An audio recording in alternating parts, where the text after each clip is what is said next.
Hey guys, welcome back to the channel.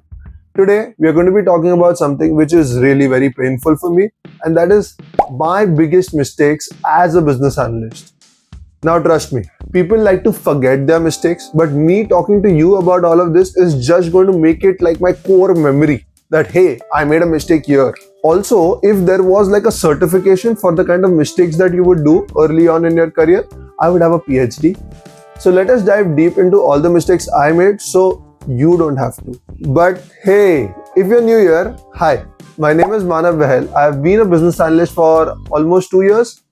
So I keep changing it, 2 years, 2.5 years.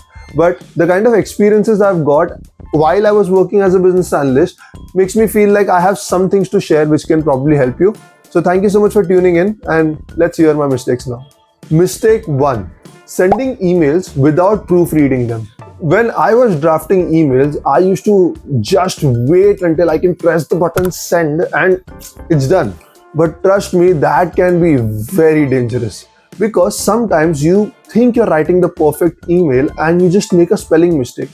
Or what you're trying to portray into the email might not just make sense, it could be just too wordy. And the worst of all, sending an email to a person and spelling his name wrong. I once wrote Dear Brain for Dear Brian. It happens. So to avoid all the mistakes, now I've started using the coffee rule, where I proofread my email at least 2-3 times, and just before I want to hit send, I'll have a sip of coffee or tea, whatever you prefer. That's just going to be like a double safety check over, hey, the email is good, press the button send. But it could happen that while you're sleeping, you might think of the email and wonder, did you make any mistake? Well, I can't help you for that. The second mistake that I've made is I've been following the maths but ignoring the logic. All of you might believe is that the numbers don't lie, but they don't use logic either. Sometimes the best calculation formulas might give you a right numbered result, but a wrong logical number attached to the situation. Let me give you an example.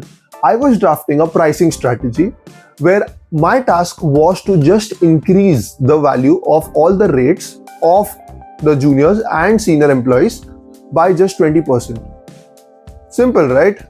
But what happened is I was using the right formula to increase all the rates by 20%, but I did not realize that the math there was wrong. So what happened in the end is that a junior resource was costing much more higher than a senior resource. Math was right, logic was wrong. So lesson learned, always double check your work, and while you're doing it, add some common knowledge to it. The third mistake, and this is something that you guys will be like, not really a mistake. It is keeping my camera off. Now you and I know we love our privacy. We can all just lay back and enjoy the meeting in like the most easiest fashion ever. For the longest time, I thought no one cared about the camera. Like, hey, everyone's camera is off. Why should I be the only one who keeps his camera on? That's like flawed logic. But then I realized that when people see you, they engage with you. That is connected to your credibility increasing. And that is also going to help people remember you. It could be your funniest background, your virtual background that you've put. That could be a conversation starter. It could be something that you were expressing by your emotions that stayed back with someone. Like, hey, someone said something funny and you just laughed it off, and people could see you laughing is something that they are going to probably like you for. Mistake 4 that I was doing was I was not personalizing my presentations. Everyone thinks that making a presentation is so simple. It's just like pick up some charts, get some data, just paste it on the slide and we're done. A good presentation isn't just about data. It's about storytelling. If your slides are going to look like they've been copy-pasted from Google, it's not going to leave that kind of impact. Instead, what you can do is customize the data that you have. It could be generic, but make it much more focused to what you're trying to solve for. For example, if you have a map of the whole world on a slide, okay? And that slide is going to have like employees from all the regions that are there throughout the globe. By saying that, hey, we have employees throughout the globe might be the right thing to say. But you can customize your narrative to being like, hey, I see that your company is based out of US. We have 3 of our branches which are in the United States itself. And we have also people working out of India.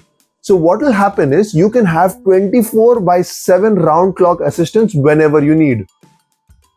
That's just the magic of customizing your data, using the same information that you have just to make it much more effective for the people that are going to be listening to you. And the final mistake that I was making is not asking for regular feedback. There was a time that I thought that if no one's complaining, I must be doing a great job. Regular feedback helps you get better at things before they go wrong. Which is why I've started to ask my teammates early on that, hey, what are the expectations for this kind of work?